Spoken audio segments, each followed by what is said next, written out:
My favorite thing about them is you get to teach them other lessons. Like, for example, I taught them sex education and money management, which basically means I'm taking them down to TJ to meet some prostitutes. I'm like, hey guys, guess what? You're going to have to take $25 to put it in your pocket. We're going on a field trip. My boss didn't approve of that, obviously. He was like, you're telling these guys lies. I'm like, what do you mean? He's like, because it's $75. Believe me, I've been with plenty of prostitutes.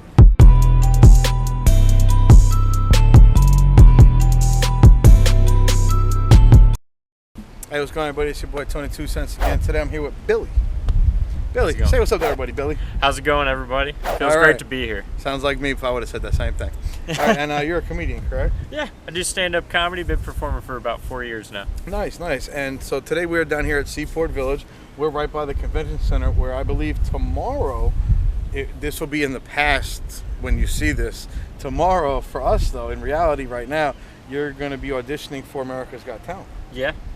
We're going to see what happens and give my best 90 seconds. So nice. Are you ecstatic? Are you nervous? What kind of emotions are going through you right now? I mean, not really nervous. Just going to go in there and do the best I can. They're either going to like me or they're not, but I think they will. I'm a pretty likable guy. Don't say you think they will. Say you know they will. Okay. There we go. Going I know they will. I know they will. There you go. And do you have any idea what kind of bit you're gonna do yet? Have you written anything down yet, or? I just always go into bits about safe. It's like safe bits. Like it's going to be family friendly. So it's always bits about relationships. Okay. Like a relationship with my fiance currently. We've got some great stuff. So she won't be there, so you can say whatever you want. So she can't yell at you when you get her back home. Yeah. She'll be like getting I think another tattoo with her friend or something. She'll be getting like some that, ink. That's good. I need some. And then they go to Disneyland or something like that afterwards. So it'll be me and my buddy Walter just running bits with Walter each other. Ford, right? Yep. Yeah, Walter Ford. We had him on. He's a very interesting guy. He is Walter Ford, and you guys are actually from not too far from each other too. You grew up in what part of Indiana was it again? I grew up in like you have like Gas City, which is like the middle area, and then Gary's like all the way up. Yeah, here. that's where Gary. So that's where Walter's from. I think 200 miles away. Oh, okay. So you guys had no idea about each other until you came out here. I mean, we'd never met, and then we did our first roast battle at Winston's in OB, not too far from here. And then, and that's how you met. You're like, oh shit, we're both from Indiana. Yeah. Look, we're both in San Diego doing comedy, acting stupid. Yeah. I won the first battle. He won the second battle. He did like it was like Ron Jeremy was there, and he was judging us. Oh shit, I that's think awesome. He was, Wait. but he was halfway asleep, so I don't remember. Like I think snap. he was just high on drugs or something. Maybe he just got done, making a video. Maybe he did. Maybe he was tired. But as soon as Walter did the mic drop, I was just like, all right, well, I lost this one. The crowd like just erupted, dude. Like, you didn't even want to grab the mic again. You were just like, after that, I was just like, this is the most demeaning thing ever. Now I gotta pick this up and try to make a comeback. But as soon as I said that or whatever, like it was a packed room, dude. Like, and they just all fell out laughing. Yeah. Walter, and I was just like, all right, this is demeaning. All right, you got this one, Walt Disney. Yeah. Walter's gonna get me for that when he hears this. That's okay though. Love you, Walter. Good luck tomorrow, buddy. And you as well. So when did you get into, like, did you just wake up one day and go, today I'm gonna be a comedian? I don't know what I'm gonna talk about, or what I'm gonna say, but I'm gonna be a comedian. Or was it, you were watching some comedian and all of a sudden you were like, you know what, this is what I want to do. Yeah. So pretty much like my, I just wanted to bring laughter to like, people's hearts and stuff like that. Like the world can be a cold place. Just want to make people smile, definitely. Let them forget about their stuff, like when you're on stage, even if it's 5 to 8 minutes, I know that like my grandma, like she got me turned on to like Mort Saul, which if you're familiar with him, he did The Hungry Eye up in San Francisco. He wrote speeches for JFK. Oh, wow. He was a huge influence. My mom would watch Richard Pryor. The greatest, yeah. In my opinion, him and Carlin are the two greatest. There's no 1 and 2. It's them and everybody else. Carlin. No, it's them. It's them. They're both here, in my opinion, and then it's everybody else. Yeah. And that's not a knock on anybody else, and most comedians will agree. Like, Carlin and Pryor, they had no problem giving you their life and making a joke about it. Yeah, I mean, Richard Pryor was, one of the main reasons why I got into comedy. Just because like when I like got sick like around Christmas time when I was younger, my mom would be like, okay, we're not going to go to family gatherings, I'm here with you, what do you want to listen to? So on one side she would have me listen to like Richard Pryor. On my dad's side he would have me listen to like Ollie Joe Prater. He would have me listen to like Ron White, Blue Collar Comedy Tour got me all listen to them. So that's good, clean family fun right there. Yeah, it's good stuff. Good stuff. So. You could definitely use some of their material tomorrow, though. No, not at all. Not at all. That's one of my struggles, though. Like, you gotta. It's people are saying that you gotta write clean. You gotta write clean to make. So it you're in this not business. much of a clean writer. You prefer to keep it a little bit dirty and I like taboo, doing maybe shit like that. That's pretty much it. Like, I feel like the secret of comedy is writing clean, because you could pay off your house, you could pay off your mortgage with like stuff like that. That's what I've been told. But I just prefer to go the other route, like the middle of the road kind of comedy. Yeah. Like, a lot of people are like, "Oh yeah, you should do this kind of comedy, do clean." But I don't know. I'm just set in my ways, and tomorrow is going to be the biggest challenge, is just clean humor, just bringing out. So the clean tomorrow humor. you're definitely going to be out of your element. Yeah, completely out of my element. It's not always a bad thing. Yeah, Walter's going to be the same way. We both have the similar same views. Sometimes being out of your element brings out the best in you too. So yeah, because when you're not comfortable, sometimes you do your best work. Yeah, and I think tomorrow, I mean, it'll prove to me that even whatever happens. But I know that'll be like, I can assess myself after that and see what could have gone better. And then when I do, like, when AGT comes back around again, I can do another one of those. Absolutely, you can always re-audition for them. Yeah. So on that note, why don't we get you some practicing? Some practicing, like right now? Yeah, like you want to? Yeah, in front of anyone who wants to listen at the park right now. Okay. You want to give us a couple seconds of comedy on 60 to 90 seconds? I can give you a couple seconds. All right. Go ahead. Floor is yours. So I work with mentally challenged adults, which is a great thing. When I first started working there, like, my boss told me, he's like, "Man, you're going to be a shoo-in for this position." I was like, "Why?" And he's like, "Because you got a big face, small smile, you're perfect." I was like, "Why?" He's like, "Because you're looking a little downsy."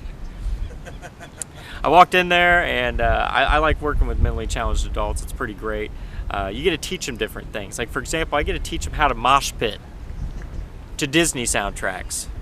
So all day long, they're just like effing each other up to Frozen. They're just hitting each other. My favorite thing about them is you get to teach them other lessons. Like, for example, I taught them sex education and money management, which basically means I'm taking them down to TJ to meet some prostitutes. I'm like, "Hey guys, guess what? You're going to have to take $25 and put it in your pocket. We're going on a field trip." My boss didn't approve of that, obviously. He was like, "You're telling these guys lies."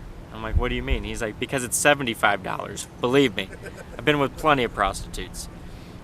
I work with different autistic individuals. Have different languages that they speak. Like, some speak English, some speak Spanish, some speak Chaldean.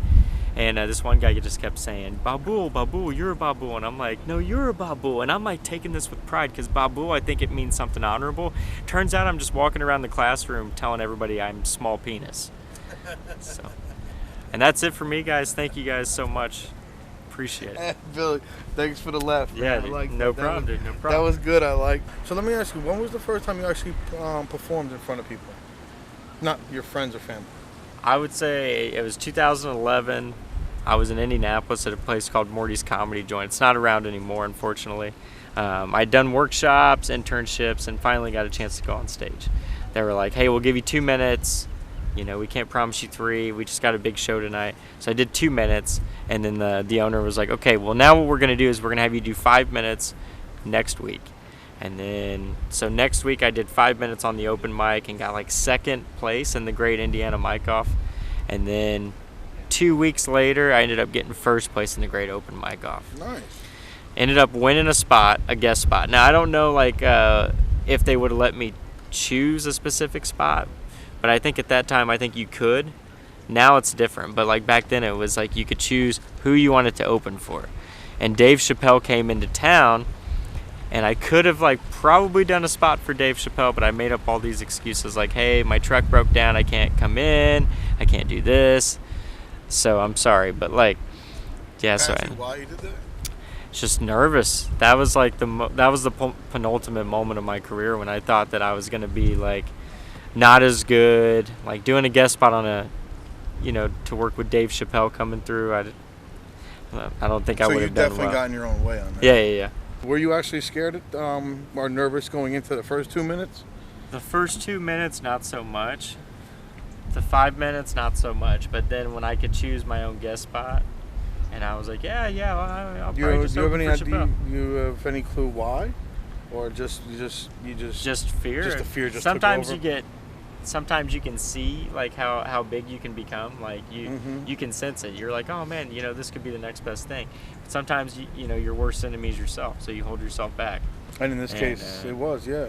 Yeah, and there are times when I do that now. Like I'll go on stage and I'll sabotage. I mean, I don't do it so much anymore, but I used to. Like I would tell like my buddy Walter, I'd be like, hey man, I got this set going in, and he would be like, all of that sounds good. Now, all you need to do is say all that on stage rather than try to add stuff or take away stuff. Because when you try to add stuff, you're doing too much. So, and we always want to put on a huge show for everybody, whether it be on stage or off stage. I'm always wanting to be the best that I can. But sometimes I'll reanalyze something. I'll be like, I don't think that's going to work.